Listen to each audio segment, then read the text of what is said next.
ዛሬ ይዤላችሁ የመጣሁት ነገር ምንድነው? በቀላሉ የመዳም ልብ ውስጥ ለመግባት ማድረግ ያለባችሁን ወሳኝ ነገሮች ነግራችሁን የመጣሁት። በርካቶች ደሞዜ በጣም ትንሽ ነው የምሰራው እና ደሞዜ አይመጣጣንም፣ ችግሩ ምንድን ነው?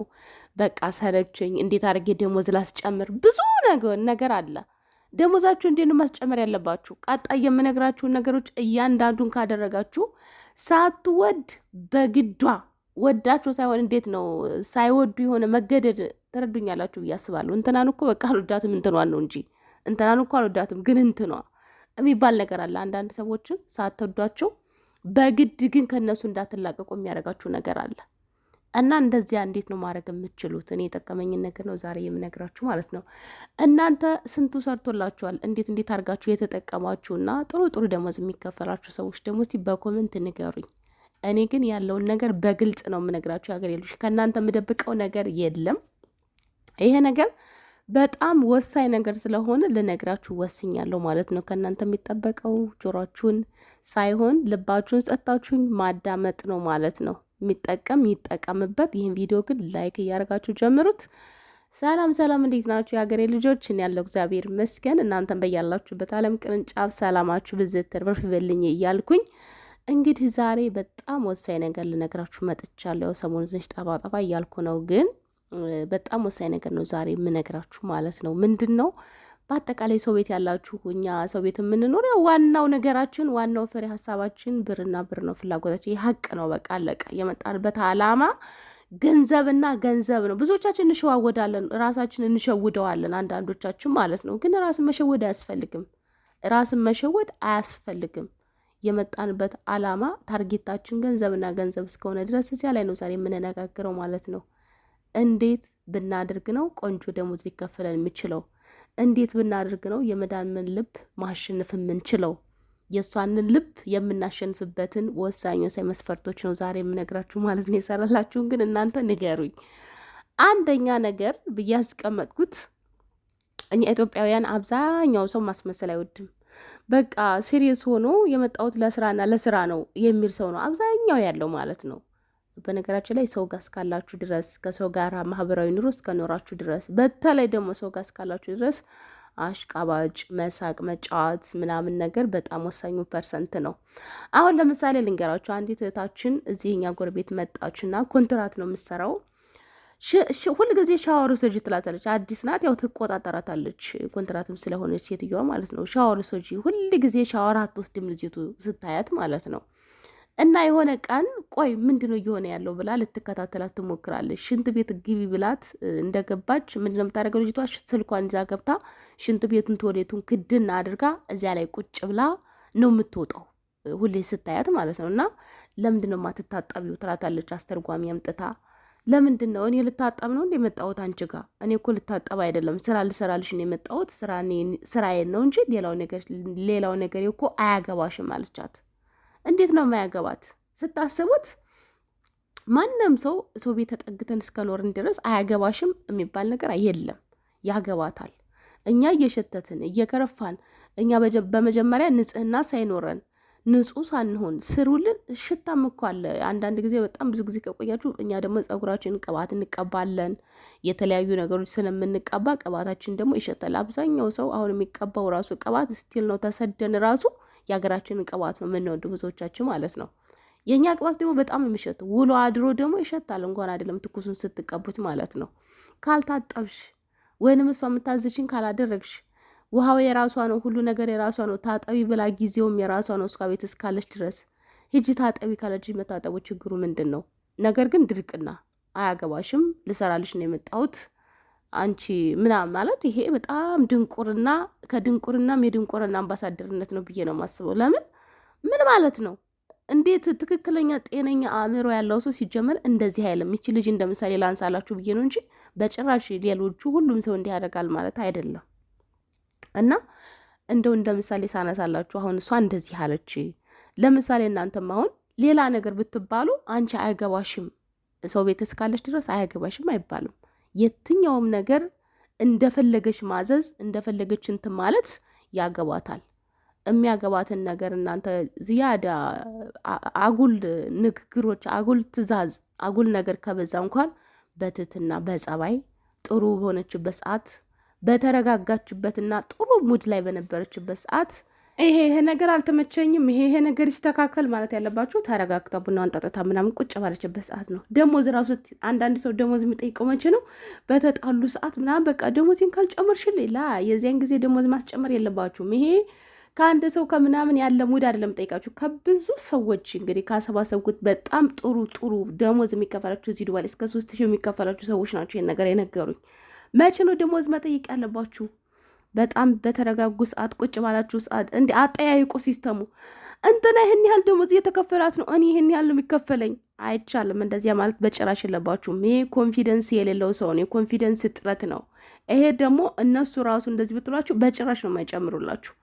ደሞዝ ማስጨመር ያለባችሁ ሲስተም ብዙ ሰው ጋር ከአንድም 2-3 ሰው ያስጨመረበትን ሲስተም ልንገራችሁ። አንድ አሁን ያስጨመረችው ቅርብ ሰዓት ነው የመጣችው እና ወደ 2000 ደሞዟን ስታደርግ ምንድን ነው ብላ የጠየቀችው፣ እኔ እኮ በጣም ነው የምወዳችሁ እናንተን ስለምወዳችሁ ነው እንጂ ሌላ ቦታ ይህን ያክል ደሞዝ ነበር የሚከፈለኝ፣ ግን በቃ የእናንተ ነገር ሆኖብኝ ነው እንጂ በዚህ ደሞዝ የምሰራው። ግን አሁን ከዚህ በኋላ እናንተን ብወዳችሁም ባከብራችሁም ከእናንተ ጋር ልሄድ እንግዲህ ተገድጃለሁ። ምክንያቱም የደሞዝ ሁኔታ በጣም ተመጣጣኝ አይደለም። እናንተ ጥሩ ሰዎች ናችሁ፣ ግን ምን ላድርግ ታዲያ እናንተ ደሞዙን ካቅማችሁ በላይ ስለሆነ እናንተ ማስጨንቅ አልፈልግም ስትል በ15ኛው ቀን ነበር እንደዚህ ያለችው። በወሩ ደሞዟን 2000 አድርጋ ሰጠቻት ሴትዮዋ ማለት ነው። እና ሁሌም ቢሆን ከእንትና ጋር ራሳችሁን አተነጻጽሩ። ሁሉም ሰው በየቤቱ የራሱ የሆነ ጫና፣ የራሱ የሆነ ኃላፊነት፣ የራሱ የሆነ አስተሳሰብ ስላለው ሁሌም ራሳችንን ወክለን ብቻ ነው ደሞዝ ማስጨመር ያለብን። ሰውን የምጠቅሱ ከሆነ የሰውን ስም የምታነሱ ከሆነ አንደኛ ያቺ ልጅ ራሱ ችግር ላይ ነው የምትወድቀው። እሷ ናት ሰራተኛን ቀይራ እንደዚህ እያንሾካሾከች ወሬ እያቃጠረች ምናምን ሌላ ጣጣ ውስጥ ምን ዝግዝግ ውስጥ አስገባችሁ። እናንተ የምትደክሙትን ድካም ታውቃላችሁ፣ የምትከፍሉትን ዋጋ ታውቃላችሁ፣ የሚገባችሁን ዋጋችሁን ታውቃላችሁ። የራሳችሁን ዋጋ ብቻ ነው እናንተ ናችሁ የምታምኑት እንጂ ያችን ሴት ወይንም ያችን ሰው ማጣቀስ አስፈላጊ አይደለም ማለት ነው። ሌላው ነገር ደግሞ አንድ ነገር ልንገራችሁ።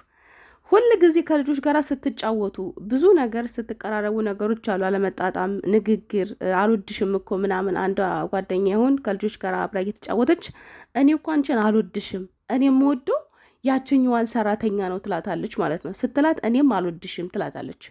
ከዚያ ሄዳ ለእናትየው ንግር፣ እሷ እኮ አትወደንም እኛን ሲጀመር እንደዚህ አልወድሽም ማለችኝ ትላታለች። በማግስቱ ጠዋት ሴትየው ወደ ክፍሏ ትጠራታለች፣ ወደ ፎቅ። ከዛም በኋላ ትወጣለች። ትልቅ ብርድ ልብስ አለ፣ እሱን ዝም ብለሽ አራግፌ ትላታለች። ታራገፍኩኝ አለች። ወገቤ ተንቀጠቀጠ፣ ሰውነቴ እጅ ምንም በቃ አቃተኝ። ከዛ እንባዬ መፍሰስ ጀመረ፣ በጣም አረቀስኩኝ። ከዛም በኋላ ምንድን ነው ችግርሽ? ለምንድን ነው እንደዚህ የምታደርጊው ምናምን ስላት ኮንትራት ቤት በነበረችበት ሰዓት ነው። አሁን በራሷ ሱቅ ከፍታ ምናምን ነው የምትኖር ልጅቱ። ምንድን ነው ስላት ትላንትና ልጄን አልወድሽም ያልሻት ለምንድን ነው አለችኝ። እና ታዲያ አንቺ ልጅ ልወድ እኮ አይደለም የመጣሁት፣ እኔ እኮ ለስራ ነው የመጣሁት፣ ምን አገባኝ ታዲያ ምናምን አልኳት አለች። እና ለምን ቢሆንስ ህፃን ልጅ ናት፣ እሷን ለምን እንደዚህ ትያታለሽ? ብቻ እንደዚህ ተነጋገሩ። እምባዬም ከአቅሜ በላይ ስለነበረ ሴትዮዋ ከዚያ በላይ ልታናግረኝ አልቻለችም።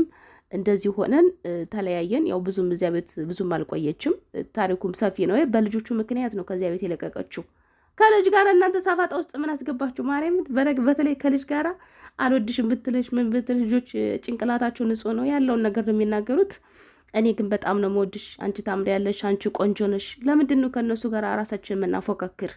ራስሽን በጭራሽ ከህፃን ልጆች ጋር ካፎካክርሽ ይሄ ጥሩ አይመጣም። ለቀልድ እንኳን ቢሆን ንግግር ከህፃናቶች ጋር አንደኛ አብዛኞቹ ሰዎች ማለት ነው ማታ ላይ ኢንተርቪው ይደረጋሉ። አብዛኞቹን ያየሁት ነገር ይሄ ነው። ምን አረጋችሁ፣ ምን በላችሁ፣ ምን ጠጣችሁ፣ ምን ሰራችሁ። አብዛኞቹ ወላጆች ይሄን ነገር ሳይጠይቁ አይተኙ። አብዛኞቹ ከስንት አንዱ ነው በቃ ይህ ምን ችግር አለው ብሎ ለቀቅ የሚያደርጉ ልጆቻቸውን እና ልጆቻቸውን መውደድ፣ ልጆቻቸውን መንከባከብ፣ ልጆቻቸው የሚወዱትን ነገር ማወቅ፣ ሰዎቹ የሚወዱትን ነገር ማወቅ በጣም ወሳኝ ነገር ነው ለደሞዝ። ምክንያቱም ያው ለምንድን ነው ደሞዝ እምላችሁ ሁላችንም ብንሆን የተሰደድንበት ዋናው ዓላማ እሱ ስለሆነ ነው። እንትን ይሄን ያህል የሚከፈላት እኔ ይሄን ያህል ለምን ይከፈለኛል ከመቀናናት በመጀመሪያ ቤትሽን አጥንተሽ ሰዎችሽን አጥንተሽ መያዝ ዋና ታርጌት ማድረግ ያለብሽ። ምግባቸው ላይ ምን ይወዳሉ፣ ምን ይጠላሉ፣ የልጆቹን ልብ ለመሳብ በነገር ክፉ ማትረቢ ሰራተኛ ሆነሽ ሙያ የሌለሽ ሰራተኛ ሆነሽ ራሱ ልጆቹ ጋር ጓደኛ ከሆንሽ ወደው ሳይሆኑ በግዳቸው ደሞዝሽን የጠራችሁን ደሞዝ እንደውም አንዳንድ ቀን አንዷ ምን አለች ማለት ነው የነገረችኝ ነገር ልንገራችሁ። ሴትየዋ ጋር ይነጋገራል የሆነ ሰዓት ላይ እኔ እኮ ደሞዝ በመጀመሪያ ይሄን ያህል ደሞዝ ጨምሪልኝ ብዬ ብዙ ቀን ጠይቂያት እምቢ አለችኝ አለች። ከዛ መጨረሻ ላይ እኔ በቃ እንደውም ከዚህ በኋላ ከአንቺ ጋር ስራ አልሰራም እኔ እሄዳለሁ ሰራተኛ ፈልግ ያልኳት አለች። ምክንያቱም ብዙ ጊዜ ደጋግሜ ጨምሪ ብያት 100 ብር እየጨመረች አስቸገረችኝ አለች። ከዛም በኋላ ለሄድ ነው ምናምን ስል ልጆቹ ተነስተው ሁሉም እሪ ያሉ አለች። በተለይ ሁለቱ ልጆች አንዷ እግሬ ላይ ጥምጥም ብላ ልለቀኝ አልቻለችም። ሌላኛዋ ማኮረፈች። በቃ እኔና ሴትዮዋ ግን ተጣልተን የመጨረሻ ደረጃ ላይ ደርሰናል። የመጨረሻ ልብሴን አዘጋጅቼ ምን ብዬ አረባ ምናምን አምጥቼ አረባ ላይ ጭኛለሁ ሻንጣዬን ሁሉን ነገር አለች። እሪ በቃ ልጆቹ ሊፋቱኝ አልቻሉም። እንደምንም ብዬ ግን ፈልቅቄ ሰውየው ከዚያ ቤት አናግሮኝ የማያውቀውን ሁላ አናገረኝ። ከእሷ ጋር ሊያስታርቀኝ ሞከረ። በጭራሽ የማንስማማበት ደረጃ ላይ ደርሰን ስለነበረ ሄድኩኝ። ከዛም በኋላ ቤቴ ከሄድኩ በኋላ በጣም ብዙ ልመና ተለምኜ ስልክ ነው በሚደወለው የስልክ ብዛት ጓደኞቼ ራሱ ሌላ ቦታ ብትሄጂ ራሱ አይቀናሽም፣ ግፍ ነው እነሱ እንደዚህ እየለመኑሽ ወደ ሌላ ቦታ ብትሄጂ ብለውኝ እንጂ የዚያኑ ቀን ነበር ስራ ያገኘሁታለች ከአንድም 2 ስራ። ነገር ግን ያው ግፍም ተሚሆንብኝ ብዬ ወደ እነሱ ቤት ስትመለሽ ግን ደሞዝሽን አስጨምሪ፣ አሁኑኑ ወደ ቤት ሳትመለሽ ደሞዝሽን አስጨምሪ ያሉኝ። እኔ ግን በጭራሽ ማስጨምር አልፈለኩም። ለምን? የተጣላንበት ምክንያት ደሞዝ አልነበረም። በተደጋጋሚ ደሞዝ ብልም 100 ብር ይጨመርብልኝም ስንጣላ ግን የተጣላንበት ጉዳይ ሌላ ስለነበረ አሁን በደሞዝ ምክንያት ነው ጸባችን፣ ወይንም ደግሞ ደሞዝን እንደ ምክንያት ማንሳት ስላልፈለኩኝ ጸጥ ብዬ ነው ወደ ቤት የተመለስኩታለች። ስመለስ ግን የሄድኩበትን የተመለስኩበትን የታክሲ ሙሉ ወጪን ሸፍነው ያመጡኝ። ከዛም በኋላ ቤት ገብቼ 3 ወር 4 ወር ከተቀመጥኩ በኋላ በጭራሽ ትከፍለኛለች ብዬ አላሰብኩትን ደሞዝ ቁጭ ብላ በነበረችበት ሰዓት ቡናን እየጠጣች ሄጄ ጠየኳት። በተአምር እኔም ባልገመትኩት ሁኔታ እሺ ነበር ምላሽ ተሰጠችኝ ያለች። የእውነቴን ነው የምነግራችሁ። እሷ እዚያ ቤት በጣም ብዙ ዋጋ ነው የከፈለችው። እውነት ለመነጋገር ደሞዙም ይገባታል። አሁን እዚያ ቤት ውስጥ የሚገርማችሁ ብዙ ልጆች ናቸው ያሉት አበሻ ሰራተኛ፣ የሁሉም ደሞዝ የበላይ በጭራሽ እነሱ 4 ዓመት 5 ዓመት የተቀመጡት ትልልቅ ሰው ቤት የሚሰሩት ራሱ ደሞዛቸው የት ነው? የእሷ ደሞዝ የት ነው? እና ታርጌታችሁ ምን ላይ ነው? ታርጌታችሁን እወቁ። አጉል ነፍ እኔ ለዚህ ነው የመጣሁት እኔ እንደዚህ ነኝ ምናምን ነገር አያዋጣም። እዚህ ሀገር በተለይ ሰው ቤት ስትኖሩ አያዋጣም። 100% አስረግጬ ነው የምነግራችሁ። አሽቃባጭ ስትሆኑ ምን ስትሆኑ ግን ደግሞ አሽቃባጭነታችሁ ሳቂታ የተለያየነታችሁ ግን ሌላን ሰው ለመጉዳት አይሁን። ከናንተ በኋላ የሚመጡ ልጆችን ለመጉዳት አይሁን። ራሳችሁን ለመጥቀም ብቻ ተጠቀሙበት እንጂ ሰውን ለመጉዳት አትጠቀሙበት። ዞሮ ስለሚከፍላችሁ ማለት ነው። ስለዚህ መልላችሁ ነው በመጀመሪያ ደረጃ እንደው በቃ ሰው ለመሞክር። አንዳንድ ጊዜ ሰዎቹ ታመው ራሱ እኮ አንጠይቃቸውም። ምን አገባኝ እኔ እኮ ስራዬን ብቻ ነው የሚመለከተኝ እንጂ ሌላው ነገር አይመለከተኝም። ጠይቁ። አንዲት ጓደኛዬ እሷን ታሪክ ደግሞ ቀጣይ እነግራችኋለሁኝ። ሴትዮዋ ሰርጀሪ ተሰርታ ምንም ሳትጠይቃት መጨረሻ ላይ ምን ተፈጠረ በቀጣይ የሚነግራችሁ ይሆናል። ቪዲዮ እንዲረዝም ስላልፈለኩ ነው። በቀጣይ እስከምንገናኝ ድረስ ሰላማችሁ ይብዛልኝ። ቪዲዮን ከወደዳችሁት ደግሞ ላይክ ማድረጋችሁን እንዳትረሱ። ሌሎችም እንግዲህ በርካታ ነገሮችን እያመጣን እንወያያለን። እናንተም የጠቀማችሁን ነገር ግን ኮመንት ላይ አሳውቁኝ፣ ስለሌሎች እህቶቻችን ስለሚጠቅም ማለት ነው። እወዳችኋለሁ።